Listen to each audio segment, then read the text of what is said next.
गांव में विमल नाम का एक गरीब किसान रहता था। उसके साथ उसके बूढ़े माँ बाप, पत्नी और बच्चे रहते थे। विमल बहुत अच्छा आदमी था, ईमानदार था। वो अपने खेत में मेहनत से काम करता था। खेत में जो फसल उगते थे उसे बाजार में बेच के जो पैसे मिलते थे लाकर अपने पत्नी को दे देता।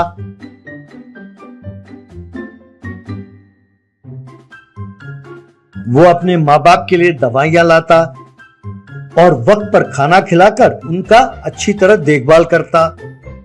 वो जो पैसे कमाता था उसी में अपने परिवार के साथ खुशी खुशी रहता था। विमल का बड़ा भाई कमल बिजनेस करता था और बिजनेस के नाम पर बहुत सारे गलत काम करता था और करोड़ों रुपए घर में लाकर छिपा कर रखता था।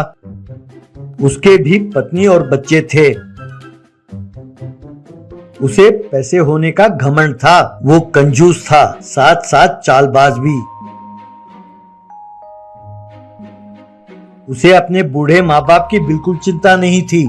एक दिन विमल की माँ को दिल का दौरा पड़ा और वो वहीं गिर गई। उन्हें अस्पताल ले जाया गया।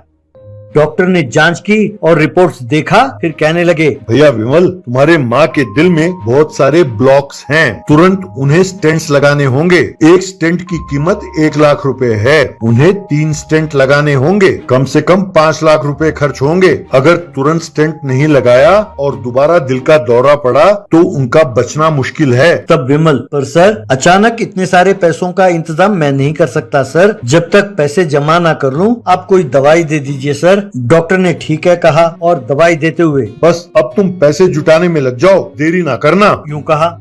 विमल तुरंत अपने भाई कमल से मिला और जो कुछ हुआ वो सब बताया और भाई से पैसे मांगा। तब कमल, क्या 5 लाख रुपए चाहिए? अरे मैं तुम्हें कोई धर्मराज नजर आता हूँ क्या? मैं तुम्हें 1 पैसा नहीं दूंगा। ये माँ का सेंटीमेंट मुझ पे काम नहीं करेगा। पिताजी ने जो आधा एकड़ जमीन मुझे दिया था उस पर मैंने मेहनत की और इतनी दूर पहुँचा। मुझे किसी ने कुछ नहीं दिया जो मैं तुम्हें बांटूं। अब जाओ यहाँ से। तब विमल, ऐसे ना कहो भैया, चलो मुझे उधार ही दे दो, मैं तुम्हारा कर्ज चुका दूंगा। तब कमल, उधार? अरे मैं तुम्हें उधार क्यों दूं? तुम्हारी शक्ल देख के तुम्हें कौन कर्ज देगा? एक काम करो, तुम अपना आधा एकड़ जमीन मुझे दे दो और हाँ, घर भी, तब मैं तुम्हें 5 लाख रुपए दूंगा। अब उस खेत को जोतने के लिए और घर में रहने के लिए तुम्हें मुझे किराया देना होगा। बोलो मंजूर है? विमल ने ठीक है कहा और पैसे ले लिए। फिर उन पैसों से माँ का इलाज किया और माँ को घर ले आया। वो खेती करने के लिए किराया और घर का किराया लाकर अपने भाई को देता रहा।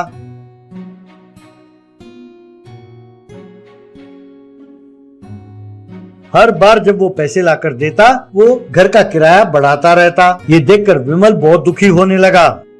एक दिन जब विमल अपने खेत में गया तो उसने देखा कि खेत के बीचों बीच एक स्वामी जी तपस कर रहे हैं। ये सोचकर कि स्वामी जी का तपस भंग ना हो, काफी देर तक विमल बिना खेती किए चुपचाप बैठा रहा। जब शाम ढलने लगी तब स्वामी जी ने अपनी आंखें खोली। विमल ने उन्हें प्रणाम किया। स्वामी जी, बेटा, क्या ये खेत तुम्हारा है? मैंने सोचा थोड़ी देर तपस कर लूं, इसीलिए मैंने यहाँ आसन जमा लिया। मैंने सोचा नहीं था कि इतनी देर लग जाएगी। बुरा ना मानना बेटा कि मैंने तुम्हारा वक्त बर्बाद किया। तब विमल, नहीं नहीं स्वामी जी, ऐसी कोई बात नहीं, आप जितने दिन चाहें यहाँ तपस कर सकते हैं। तब स्वामी जी, तुम्हारी ये नेकी मुझे बहुत अच्छी लगी बेटा, मैं तुम्हारी मदद करना चाहता हूँ, कहकर चारों ओर देखते हुए, इस बार तुमने कौन सा फसल उगाया है? तब विमल, इस बार मैंने प्याज का फसल उगाया स्वामी जी। तब स्वामी जी ने खेत पर हाथ फेरते हुए, अब से तुम्हारे खेत में जादुई प्याज उगेंगे। तुम प्याज का तेल निकालो और उसे बेचो। वो गंजे के सर पर बाल उगाएंगे और जिनके बाल हैं उन्हें और घना करेंगे। इस तरह जो पैसे कमाओगे उसके साथ खुशी खुशी रहो। जब ये फसल काट लो तो सिर्फ एक प्याज अपने पास रखना। अगर उस प्याज को फिर से जमीन पर बोओगे तो फिर से सारे प्याज के फसल उगेंगे। यूं कहकर उसे आशीर्वाद देकर चले गए। तब विमल ने प्याज का फसल काटा, उसे घर ले गया और उन प्याजों को एक मशीन में डालकर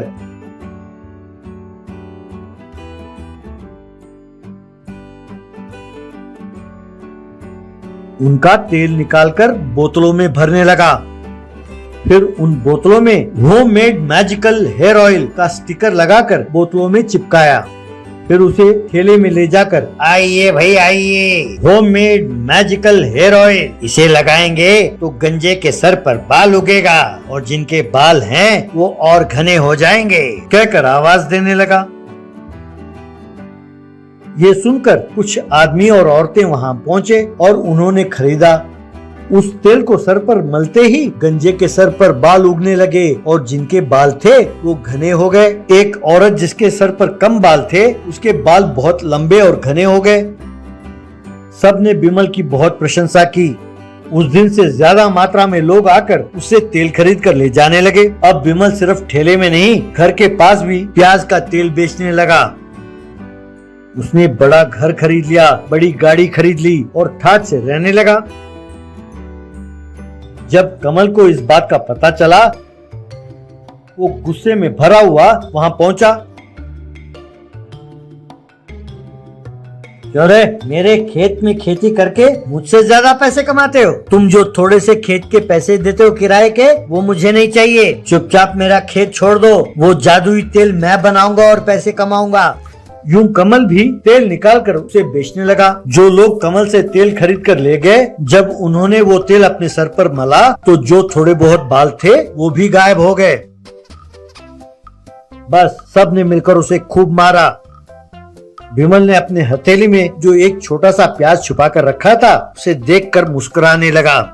फिर उसने उस प्याज को अपने खेत में बोया तो खेत में जादुई प्याज उगने लगे।